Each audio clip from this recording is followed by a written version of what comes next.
platform. And by the way, this is not the end of it. We are going to KICD.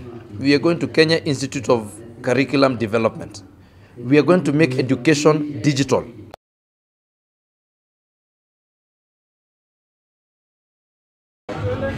Hi guys, hope mko poa. We are tuned here with the one and only Mheshimiwa MP from Gatundu. Kwanza tunaanza tu kwa Luku yenyewe ni safi. Mheshimiwa, mambo vipi? Niko salama? Uko sawa? Kabisa. Today tuko hapa because of Chipukizi Show Live na tumeona umekuja kumsupport. Maybe tell us imekuwa vipi juu tumeona pale umekuwa umetake your time ukasikiza. Leo ni siku kubwa sana kwa sababu industry imeanza kugrow. Na nimeanza kuona tuna make trends. We said we must walk the talk. Hii story ya kushinda tukiambia vijana wajipatie watafute kazi, wajiajiri, alafu tunawaachilia huko kwa kichaka tunaenda. Haiwezi endelea hivyo. The government must be in sync with what we are saying. We must walk the talk. Na hii serikali tulisema ni ya hustlers. Na hustlers wenye tulikuwa tunaongea about si kusema ati ni mtu mwenye hana form. Ni mtu mwenye kuna form amekuwa kijaribu kujituma lakini form haingii. So mimi nikasema we are telling young people to go and employ themselves. Go out there and make employment. Employ yourselves and employ other people. But in the same time, we have a constitution, we have acts of parliament, we have statutes that are actively inhibiting young people from making money. We have a provision of the Public Procurement and Disposal Act that has stopped all these young people who are creating content, who are reaching over half a billion people daily or weekly from selling our content. Unajua lazima tuache kuwa watu wa kujificha kwa uongo. Ukweli ni kwamba mambo imeenda digital. Hata system, hata form ya communication tulitoka some years back tulisema tumetoka analog tumeenda digital. If you look at the reach of digital content vis-a-vis any other form of content ya watu young ambao tunaongea about, utapata hakuna msi anaendanga kuona hizi form zingine. Kila mtu anapatanga news zake kwa simu na kwa zile platform ambazo tuko nazo.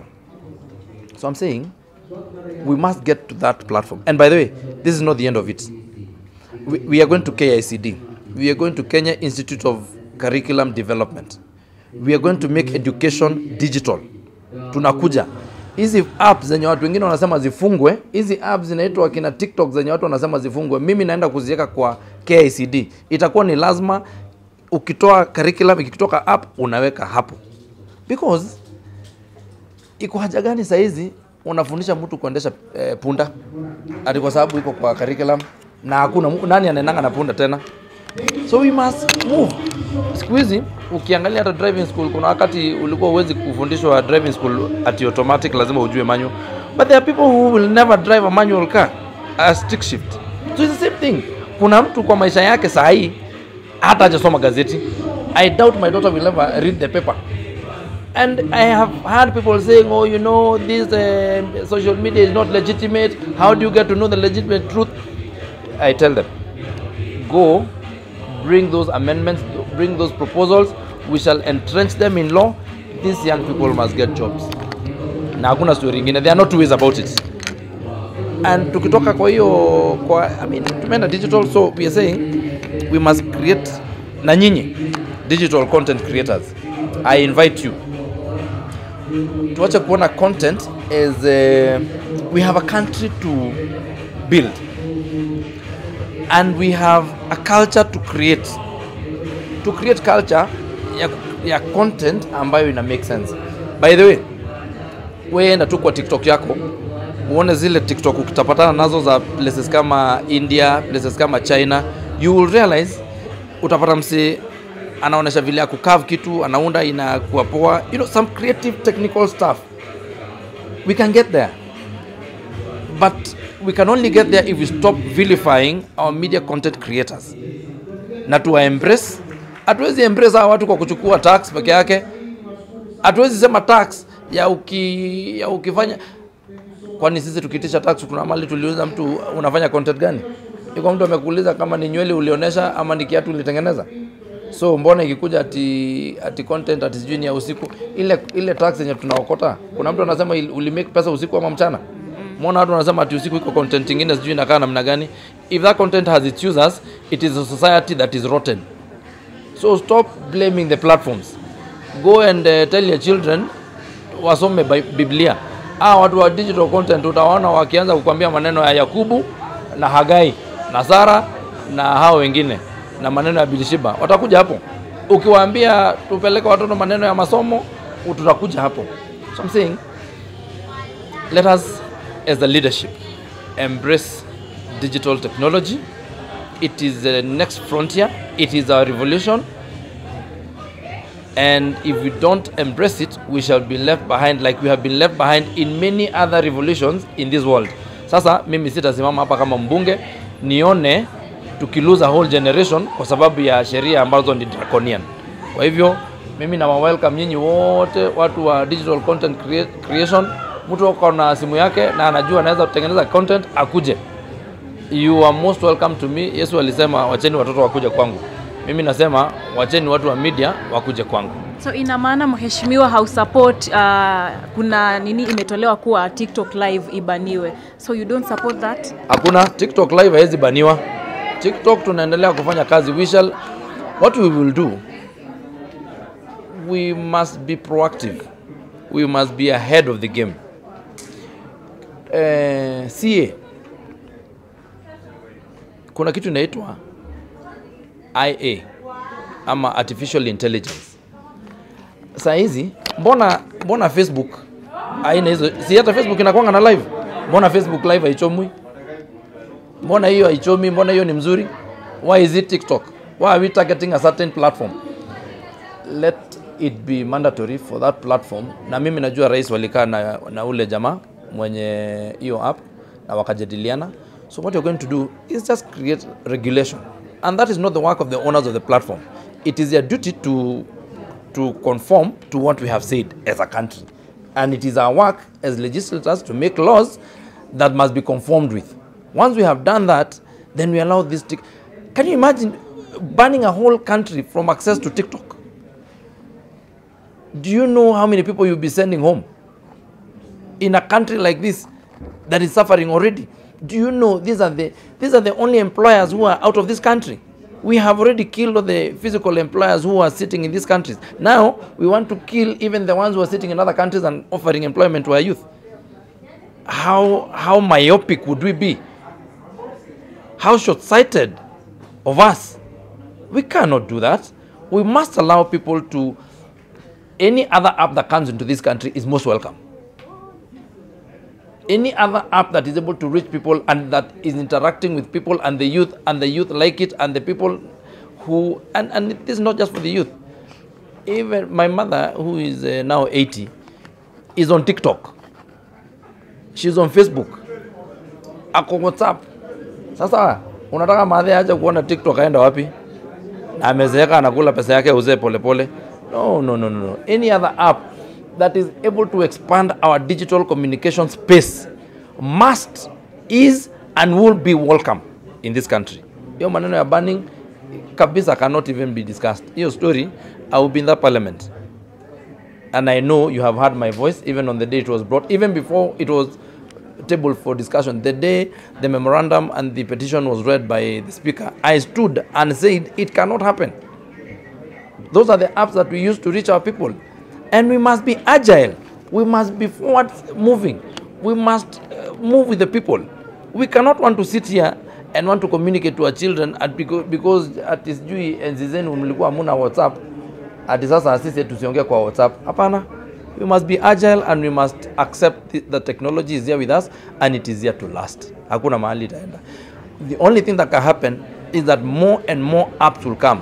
As to the legitimacy and the believability of the content that is given, it is the work of us legislators and the work of the institutions that we have tasked with that mandate, including CA and including Media Council, to make rules and regulations and subsequent legislation that will enable conformity and make sure that we are within our standards of the acceptable standards of broadcasting.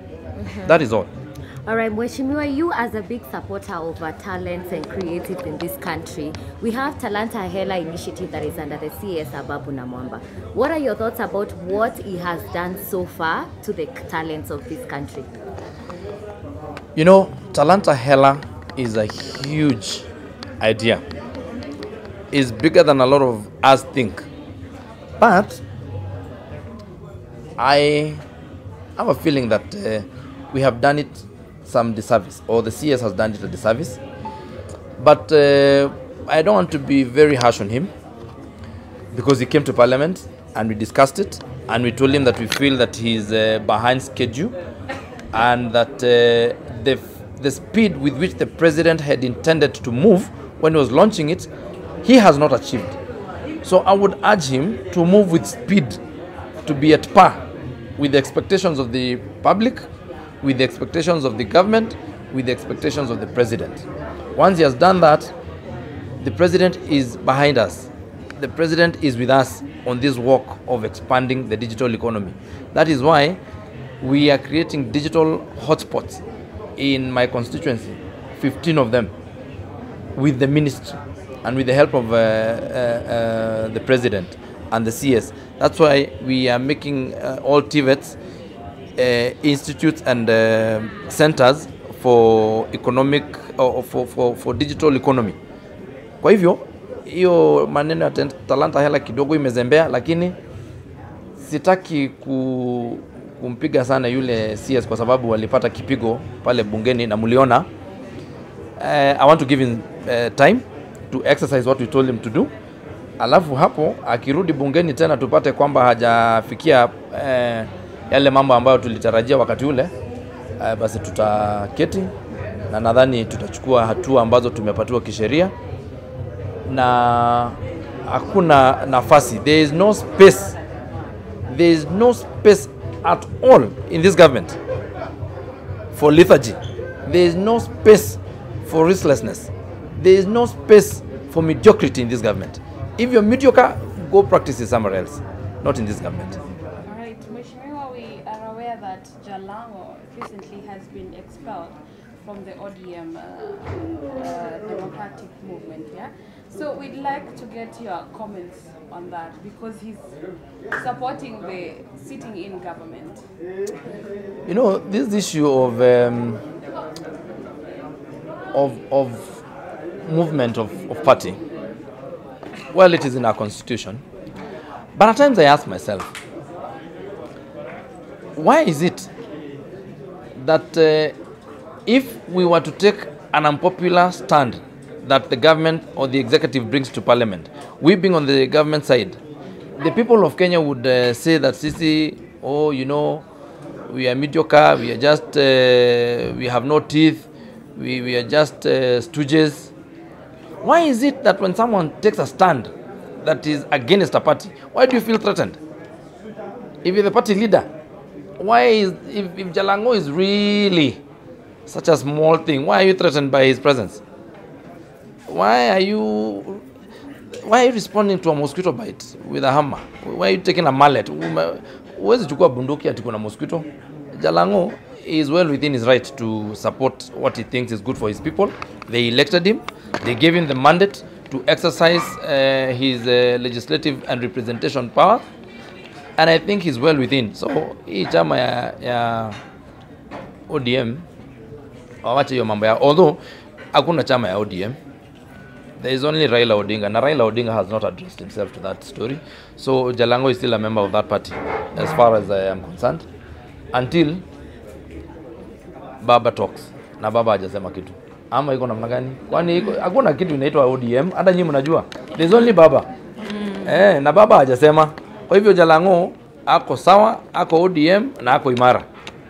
Mimi nimeongea na Baba hana shida na hiyo maneno. Okay, what about Esther Passaris? We've seen that she's also being asked to pay a fine of 250,000 Kenya shillings because she is supporting the finance bill that has been passed just recently. But really, let me ask, sincerely speaking, how can you punish a legislator who's been elected by the people for doing what the people elected her to do? Because you see, we did not say, as members of parliament, by the way, we exercise our legislative responsibilities individually. When I go to vote for a certain bill, I vote for it as a person. And there's nowhere that the party leader can tell me that this is the way to vote. So kwanza, hata hiyo fine sijui itakuwa kwa kipengele gani, hakuna sheria kama hiyo kwamba ati sisi in that case then we would have been tungekuwa tunaingia kwa chama tunachaguliwa alafu tunasema majority leader na minority leader waende wafanye decisions. Why are we called individually to go and vote, 349 of us? And in parliament, by the way, in the lower house, we do not vote by delegation like they vote in the upper house. We vote as individuals. So you cannot tell me that we have a pre-agreed stand. So that thing of charging Mheshimiwa Pasaris has no basis in law. Na kwa sababu sisi ni watu wa sheria, we sit in a house of law. We are the lawmakers. We cannot be in breach of the same laws that we are making. So kama if you think that the law is not good, watu wenye wanamcharge waende waleta sheria bungeni, waseme kwamba sheria ama kura itakuwa ikipigwa kwa chama na sio kwa mbunge binafsi. Basi wakileta tufanye mabadiliko hapo kwa bunge, then it will be entrenched in law, then you can use it. We will even put a fine if they want. But for now, that is the aspirational position according to ODM. But the real position of the law is that we vote as individuals and we vote as members, individual members of parliament. And you do not have a support. I mean, kwani huyu wa Mushomba si alipiga ile upande mwingine? Kwani umesikia mahali tumemfukuza kwa chama? Kwani sasa ile chama nyingine hao ndo wanao hiyo sheria wanatoa wapi? Kwani sisi hamkuona wa Mushomba akipiga hiyo upande mwingine? Umesikia mahali amefukuzwa chama? Watu waache mchezo. The other day we saw when Mama Ida Odinga on her birthday, she said that wife who are married to politicians, they suffer because of their own mistakes. Maybe will your wife agree because of with their own mistakes? Maybe will your wife agree with the same sentiment? I am certain she's not here. But if she were, she would confirm that she has no punishment. She's fine. We are living in marital bliss. We are happy. And hakuna mambo yoyote. Unajua hii maneno ni watu wanakubaliana. Wanakubaliana mimi ni mwanasiasa na ukitaka nikuoe nitakuoa na mimi naishi maisha ya mwanasiasa. Kwa hivyo wakati mwingine nitakuwa nikikuja hapo kwa chipukizi nachelewa lakini nitakuja nyumbani. Na wakati mwingine nitaenda mahali shughuli fulani nikae siku 2-3 basi wewe utakuwa ukiangalia watoto hapo. Na hata kuna watu wengine, we must not always, this social engineering that I agree it is true that most politicians are men, but we also have women who are politicians who is speaking for their husbands. Umesikia wanaume wao wakikiteta. Sasa hii maneno ya kusema there is no suffering. And by the way, the thing that you could be talking about suffering, we have a lot of professions where people work at night, where people, this idea that there's a certain way of life, that there's a certain way of running an economy, that we wake up at 5, take children to school at 6, go to work at 8, come back home at 5, pass by the local up until 7 and then come home, it's a facade. When we say that we want to expand this economy to be 24 hours, what are we saying? We are saying that there are homes where people will be meeting at the door. Ukienda job na mwingine akitoka. So what are we saying? It's a facade. I don't even think it's something to discuss. Watu waende wapange maneno yao nyumbani. Ukisikia bibi yako amekuchosha, wewe mpange, tunakubaliana na sheria ya divorce. Inakubalika kotini, tumepitisha bungeni kwamba watu wanaweza divorce na wanaweza separate. All those things. But that is not what I'm saying. I'm not saying that to encourage divorce and all those things. It is good to have family ties. But we're saying people are able to make their own internal arrangements. Na watu ni tofauti. Kuna watu wengine mabibi zao ni stay at home moms. Na mmekubaliana sasa maadili ya hii nyumba tutapanga namna hii, watoto watakuwa namna hii, tutapanga hivyo. Kuna wengine wanafanya kazi. Kuna wengine ni bachelors, mimi najua wabunge wengine ni bachelors, hata nyinyi mnawajua. Wenye tumekuwa tukisema tutawasaidia kutafuta mabibi. So I mean they are single family, they are single parent families which are either dads or moms. Sasa hiyo ni mambo ambayo familia, and you know, we say it again, Parliament will never and cannot legislate on social issues or on morals. Morality cannot be legislated. Hiyo morality ni nyinyi una discuss, mnakubaliana kwa hii nyumba mambo itakuwa namna hii, mambo itakuwa namna hii. Mnakubaliana, and you also decide whether it is the careers of your people that are more important or your social fabric. You make those decisions as individual family units, and I do not think as Parliament we have any capacity to legislate on them.